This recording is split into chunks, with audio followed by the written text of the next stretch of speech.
समय जरूर लगा उसे फ्लैट ढूंढने में, लेकिन बहुत अच्छी जगह 2 BHK फ्लैट में उसे मिल ही गया। 10 मंजिला उस इमारत में उसका फ्लैट 5वीं मंजिल पर था। लकी है कि इतनी पॉश कॉलोनी में शानदार फ्लैट मिल गया।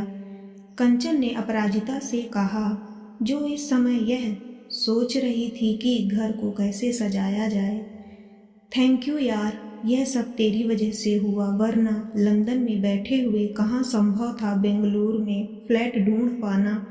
पापा तो कई बार मुंबई से यहाँ आए, लेकिन उन्हें मेरे मन मुताबिक घर नहीं मिला और मुझे भी जल्दी सी घर ढूंढने की लंदन में मन नहीं लग रहा था। यहाँ IT कंपनी में अच्छा ऑफर मिला तो देर नहीं की, तुरंत नौकरी ले ली। मैं इस बात से भी निश्चिंत थी कि तू यहीं रहती है तो बेंगलुरु में मुझे कोई दिक्कत नहीं होगी। इतनी फॉर्मेलिटी किस लिए?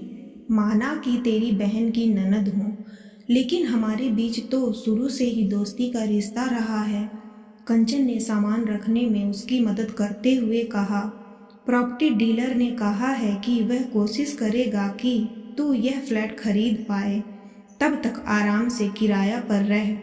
कुछ दिन लगे अपराजिता को पूरी तरह सेटल होने में। नीचे 2 फ्लैटों में रहने वाले परिवारों से उसका परिचय हो गया। एक में पाठक परिवार रहता था।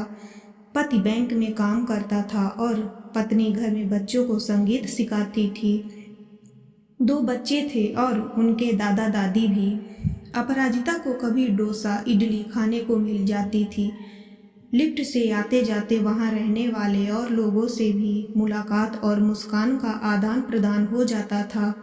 लेकिन उसके सामने वाले घर यानी फ्लैट नंबर 506 में कौन रहता है, यह उसे अब तक पता नहीं चला था। उसे हमेशा दरवाज़ा बंद दिखता।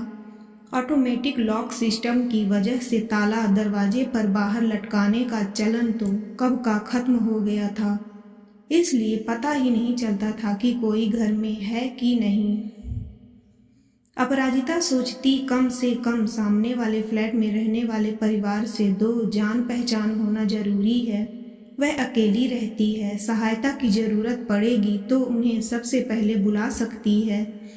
एक दिन अंजना पाठक ने बताया कि अकेला रहता है, फ्लैट नंबर 506 वाला डाइवोर्सी है।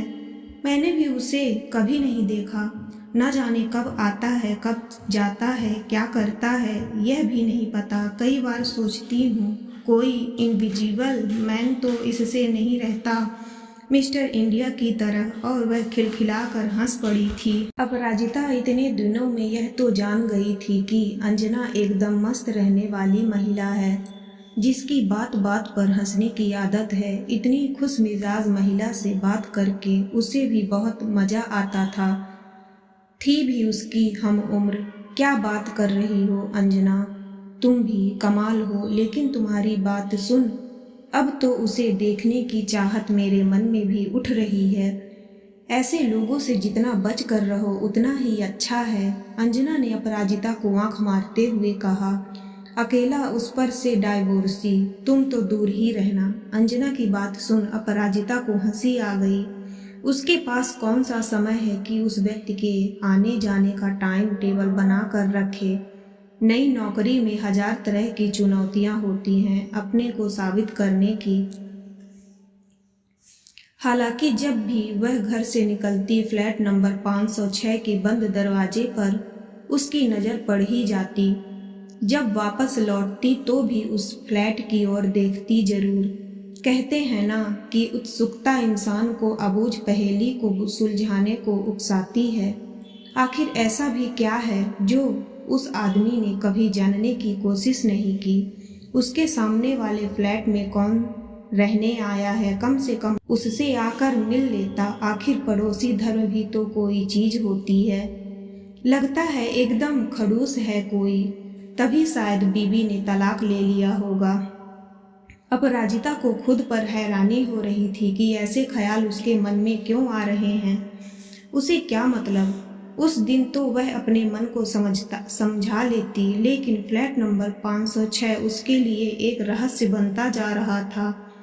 कई बार तो वह घर के अंदर दरवाजे के पास कान लगाकर खड़ी हो जाती कि कोई आहट हो तो दरवाजा खोल कर देखे। उसे वहां रहते हुए 2 महीने हो गए थे। ऑफिस में उस दिन पार्टी थी। कोई 1 बजे वह घर लौटी। लिफ्ट से जब वह ऊपर आई तो उसे एहसास हुआ कि कोई सीढ़ियां चढ़ रहा है। बहुत दबे कदमों के साथ अपराजिता अपने फ्लैट का दरवाजा खोलने लगी। क्लिक की आवाज आई। वह पलटी। फ्लैट नंबर 506 का दरवाजा खुल रहा था। जो व्यक्ति लिफ्ट की बजाय सीढ़ियां चढ़कर आया था वही था। ना चाहते हुए भी उसके मुंह से निकल गया, हेलो, पहली बार आपको देख रही हूँ। हालांकि मन ही मन अपराजिता ने खुद को कोसा कि क्या जरूरत थी ऐसा करने की, पर अपनी उत्सुकता को शांत करने के लिए उसे ऐसा करना जरूरी लगा। वह पलटा। कितना स्मार्ट और हीरो जैसा है। नेवी ब्लू कलर का सूट पहना हुआ था। उसने चेहरे पर अवसाद था, निराशा थी या थकान होगी शायद, जो भी हो। उससे कोई 2-4 साल बड़ा होगा या बहुत से बहुत 35 साल का होगा। ना लूला है, ना लंगड़ा है, ना बदसूरत, फिर क्यों छुपा रहता है? अपराजिता के अंदर सवालों का सैलाब उमड़ रहा था। वह चाहे जो सोचे, आज तो कुरेदेगी। यह अनजान व्यक्ति उसे चैन से नहीं रहने दे रहा। पड़ोसी है, सवाल तो कर ही सकती है। अपराजिता, हेलो, उसने धीमे स्वर में कहा। गजब सेक्सी वॉइस है। अपराजिता तो जैसे उस पर मर मिटने को तैयार हो गई थी। वह उसे देख रहा था, बस देख रहा था। उसके चेहरे से हैरानी साफ झलक रही थी, जैसे वह कोई भूत हो। फिर बिना कुछ कहे अंदर चला गया और दरवाजा बंद कर दिया। बदतमीज खड़ूस, अपराजिता के मुंह से निकला, लेकिन उसे खुद पर भी हैरानी हो रही थी। एक नज़र ही तो उसे देखा है, और वह भी केवल इसलिए कि जानना चाहती है कि आखिर यह है कौन। और अपराजिता का दिल कह रहा है कि उस पर उसका दिल आ जाए। उससे अवश्य ही जादुई शक्ति होगी। इनविजिबल मैन में ऐसी सुपर पावर होती है। फिर उसने फिल्मी अंदाज में सोचा, उससे कोई पुराना रिश्ता तो नहीं है अपराजिता का। हैरानी तो अपराजिता को तब हुई जब उसके बाद अक्सर वह आते जाते दिखने लगा। कहता कुछ नहीं, बस उसे देखता और फ्लैट में चला जाता। मैं क्या कोई एग्जीबिशन में लगी पेंटिंग हूँ जो मुझे ऐसे देखता है? गुस्से से एक दिन उसे अंजना से कहा, तुम बेहद सुंदर हो, किसी संगमरमर की मूर्ति की तरह, बस बेजान नहीं हो। अंजना ने उसे छेड़ा। क्या पता तुम्हारी कशिश उसे तुम्हारी ओर आने को मजबूर कर रही हो। दिल का मामला है यह, और उसके बारे में कोई भी यकीन से कुछ नहीं कह सकता। इतने दिन से सबसे छिप कर रहा और अब उसने चांद देख लिया है। अंजना का मजाक एक तरफ और अपराजिता के दिल में होने वाली हलचल दूसरी तरफ। उसका मन उस आदमी से बात करने के लिए मचलता रहता। एक शाम जब अपराजिता लौटी तो वह अपने फ्लैट का दरवाजा खोल रहा था। अचानक चाबी गिरी। चाबी उठाने के लिए वह नीचे झुका तो उसकी जेब में उसका पर्स भी नीचे आ गिरा और उसमें रखा सामान फर्श पर बिखर गया।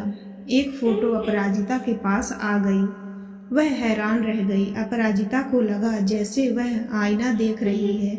मेरी फोटो आपके पास कैसे? उसने गुस्से से पूछा।